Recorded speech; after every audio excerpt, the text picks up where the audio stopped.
तो एक बार फिर से देखो, एसिड और बेस हम लोग कैसे डिफाइन करते थे? एसिड है, इसमें से H+ निकल के क्या बन जाएगा? इसका कॉन्जुगेट बेस बन जाएगा। अब देखो हम लोग को तरीके हमारे पास बहुत सारे हैं, लेकिन हमको क्या करना है? किसी स्टेबिलिटी देखनी। किसकी स्टेबिलिटी देखनी है? इस कॉन्जुगेट बेस की स्टेबिलिटी देख लें अगर हम लोग, तो अगर कॉन्जुगेट बेस की स्टेबिलिटी बढ़ेगी तो एसिडिक प्रॉपर्टी क्या होगी?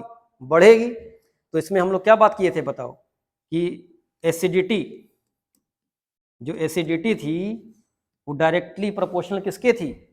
बोलिए, स्टेबिलिटी ऑफ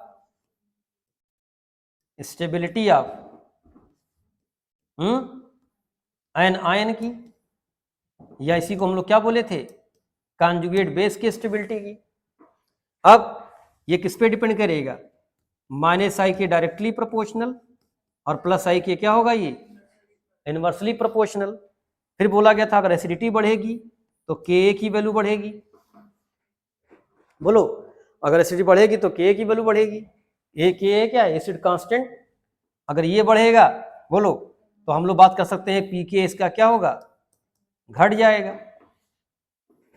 तो अगर हम स्टेबिलिटी को जानना सीख लेना तो हमारा काम हो जाएगा। तो जरा इस केस में देखो, इस केस में क्या हो रहा है? अगर इसी का एक केस और ले लिया जाए एल्कोहल के साथ में, अब कहा जाए बताओ एल्कोहल और एसिड में से कौन ज्यादा स्टेबल है? तो देखो एल्कोहल में क्या आएगा? O पे निगेटिव चार्ज आएगा। बोलो, तो यहां देखो ये इसका कॉन्जुगेट बेस। अब देख लेते दोनों में से कौन ज्यादा स्टेबल है। तो जरा देखो यहाँ पे क्या करना, देखो है यहाँ पे जो निगेटिव चार्ज है, देखो अगर हम इसकी बात करें निगेटिव चार्ज की, तो निगेटिव चार्ज में देखो क्या हो जाएगा। देखो अगर हम बात करते हैं CH3COO की बात करें, तो इसमें क्या कंडीशन देखो मिलेगी? ये निगेटिव चार्ज देखो क्या हो जाएगा बताओ? मूव कर जाएगा इधर। इससे फायदा क्या मिलेगा? इसकी स्टेबिलिटी क्या हो जाएगी बताइए? बढ़ जाएगी। इसकी स्टेबिलिटी क्या हो गई बताइए? तो निगेटिव चार्ज और डबल बॉन्ड हो।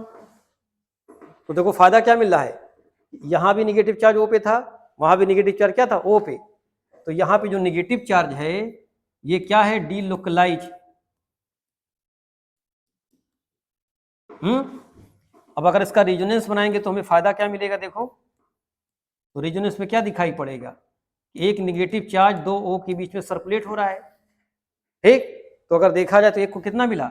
-1/2। दूसरे को क्या मिला? -1/2। तो चार्ज कम हो गया, और चार्ज कम हो तो स्टेबिलिटी क्या हो जाएगी? बढ़ जाएगी। एल्कोहल में क्या हुआ था? देखो वहां RO- बना था। बोलो, ये कैसा इलेक्ट्रॉन है बताओ? निगेटिव चार्ज कैसा है? लोकलाइज है पहली बात तो। और ये क्या कर रहा है? इसको बढ़ा भी रहा है। तो इसकी स्टेबिलिटी क्या थी? कम थी। इसलिए एल्कोहल क्या हुआ था? एसिड से वीक एसिड हो गया था। या उल्टा बोल सकते हैं हम लोग, ये बेस हो गया इसके रिस्पेक्ट में, और ये क्या हो जाएगा? एसिड हो जाएगा। तो अगर स्टेबिलिटी को हम लोग देख लें तो हमारा काम हो जाएगा। समझ रहे हैं? तो हमको स्टेबिलिटी में देखो ये देखो देखना है। तो हम लोग क्या करें कि अगर एसिडिक कैसे डिपेंड करेगी? स्टेबिलिटी ऑफ एनायन पे, या उसके कॉन्जुगेट बेस पे, या उसके कंसंट्रेशन पे डिपेंड कर सकती है। और इसको हम कैसे फाइंड कर सकते हैं? -I इफेक्ट से फाइंड कर सकते हैं। अगर -I इफेक्ट लगा हुआ है तो एसिडिक प्रॉपर्टी को बढ़ाएगा। ठीक, अब देखो यहाँ पे क्या हो रहा है, यही केस देखो उसका था। फॉर्मिक एसिड का भी अगर केस ले ले हम लोग, देखो फॉर्मिक एसिड में क्या हो रहा था। देखो पूछा जाता था ना कि एसिडिक एसिड और फॉर्मिक एसिड में क्या कंडीशन देखो है, इसका बनाया कॉन्जुगेट बेस। यहाँ पे देखो सेम कंडीशन होगी, इलेक्ट्रॉन ऐसे मूव करेगा। बोलो, तो कंडीशन क्या बन जाएगी? CO negative charge, double bond O। यहां भी देखो इसका रेजोनेंस सब्रिट कैसे बनाएंगे हम लोग? HCO नेगेटिव, और यहाँ पे क्या जाएगा बताओ? यहाँ पे क्या मिल जाएगा? निगेटिव चार्ज क्या होगा? सर्कुलेट करेगा दोनों के बीच में। अब देखो उस केस में क्या था बताओ? CH3COO, और निगेटिव चार्ज देखो सर्कुलेट कर रहा था यहाँ पे। लेकिन इसके साथ कौन सा इफेक्ट आ गया? अब +I। इसके साथ क्या है? H का कोई इफेक्ट नहीं है। तो पूछा जाए इन दोनों में से कौन स्ट्रांग एसिड होगा? तो देखो ये इलेक्ट्रॉन उसको प्रोवाइड करेगा, तो निगेटिव चार्ज को बढ़ाएगा ये। अगर निगेटिव बढ़ाएगा तो ये इसको क्या करेगा? डिस्टेबलाइज करेगा। अगर डिस्टेबलाइज करेगा तो क्या हो जाएगा बताओ? इसकी एसिडिटी प्रॉपर्टी इससे कम हो जाएगी। तो फॉर्मिक एसिड क्या था, एसिडिक एसिड से स्ट्रॉन्गर एसिड था। तो आपको करना क्या है कि एसिड केस में आपको देखना है एनायन की स्टेबिलिटी। जैसे देखो यही सब क्वेश्चन और भी पूछ लिया जाता है, देखो इसका भी देखो, जैसे पूछा जाता है बताओ HI को अगर तोड़ा जाए तो क्या मिलेगा, H प्लस और I माइनस मिलेगा, और एक आपको दे दिया जाए HF दे दिया जाए, HF को ब्रेक करेंगे तो क्या मिलेगा, H प्लस और F माइनस मिलेगा। अब पूछा जाए बताओ दोनों में से कौन ज्यादा स्टेबल है, तो दिमाग आपका कहाँ जाएगा, सबसे पहले फ्लोरीन, मोर इलेक्ट्रोनेगेटिव है, इलेक्ट्रॉन नेगेटिव चार्ज है, यानी कंजूस के पास पैसा आ गया तो स्टेबिलिटी बढ़ेगी।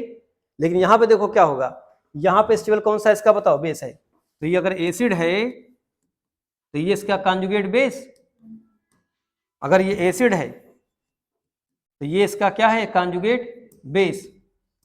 अब दोनों में से बताओ स्टेबिलिटी किसकी ज्यादा होगी, देखो तो फ्लोरीन भले इलेक्ट्रोनेगेटिव है, इलेक्ट्रॉन नेगेटिव चार्ज स्टेबल होगा इसके पास, लेकिन यहाँ देखो स्टेबिलिटी किसकी देखेंगे हम लोग, I माइनस की। क्यों, क्योंकि बड़ा साइज हो गया, और जब साइज बड़ी होगी तो इलेक्ट्रॉन क्या होगा बताओ, नेगेटिव चार्ज डिस्पर्स हो जाएगा, और डिस्पर्स हो जाएगा तो क्या होगा, स्टेबिलिटी ज्यादा होगी।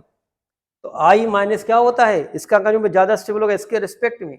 इसलिए नहीं बोलता है क्या था कि HI स्ट्रॉन्गर एसिड होता है HF से, नहीं पढ़े थे हम, नहीं ना पढ़े थे हम लोग कि HI सबसे स्ट्रॉन्गर एसिड, उसके बाद किसका नंबर आया था, HBr का, और फिर किसका नंबर आया था, HCl का, और फिर नंबर किसका आया था, HF का आया था। तो यहाँ भी देखो हम बात कर सकते हैं, इसको ब्रेक कर लो, स्टेबिलिटी कैसे देखेंगे, निगेटिव चार्ज आया, अब निगेटिव चार्ज क्या डिस्पर्स हो जाएगा, डिस्पर्स होने का फायदा क्या मिला, H प्लस इस पे जाके अटैक नहीं कर पाएगा, तो ज्यादा H प्लस आपको मिलेगा मीडियम में। यहाँ पे क्या हो रहा देखो, स्मॉल साइज है तो पूरा जो आपका निगेटिव चार्ज है ना वो स्मॉल प्लेस पे सर्कुलेट करेगा, तो आसानी से H प्लस उसको रिसीव कर सकता है, यानी उसके फिर से अटैच हो सकता है। तो यहाँ भी देखो ये बात किए थे, बोलो ऐसे देखो एक और बात कर सकते हैं हम लोग, वाटर केस में बात कर सकते हैं। देखो जैसे पूछा जाए बताओ वाटर दे दे, इसको तोड़ा जाए तो H प्लस और क्या मिला, OH माइनस मिला, और H2S तो हम देख लेते हैं हम लोग, बताइए H2S में क्या मिलेगा, H प्लस और SH माइनस मिलेगा।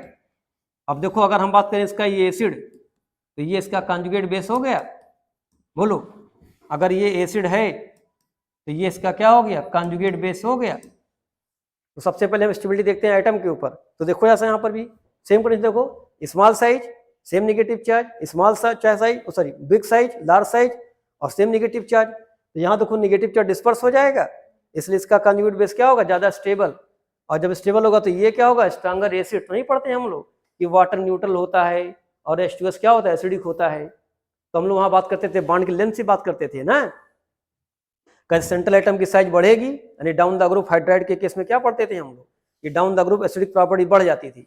लेकिन अगर हम इसको रिलेट करें स्टेबिलिटी से तो वहां भी समझा सकते हैं। देखो हम लोग यहाँ पे निगेटिव चार्ज डिस्पर्स हो गया, साइज बड़ी है, या निगेटिव चार्ज क्या डिस्पर्स नहीं हो पाया, साइज छोटी है, इसलिए इसका कॉन्जुगेट बेस ज्यादा स्टेबल, और इसलिए इसकी ये क्या हो जाएगा, स्ट्रॉन्गर एसिड। यही देखो बात हम लोग और भी किए थे। देखो मतलब ऐसा नहीं खाली हम कहीं भी अप्लाई कर सकते। देखो जैसे आपसे पढ़ा गया था ClO था, बताइए इसको तोड़ा गया तो क्या मिला था बताओ, H प्लस और ClO माइनस मिला था, और एक हम लोग क्या पढ़े थे HClO4, इसको तोड़ा गया तो क्या मिला था बताओ, H प्लस और प्लस ClO4 माइनस मिला था। तो पूछा बताइए ज्यादा स्टेबल कौन है, तो देखो अगर एसिड है ये तो ये इसका क्या है, कॉन्जुगेट बेस, अगर एसिड है ये तो ये इसका क्या है, कॉन्जुगेट बेस है।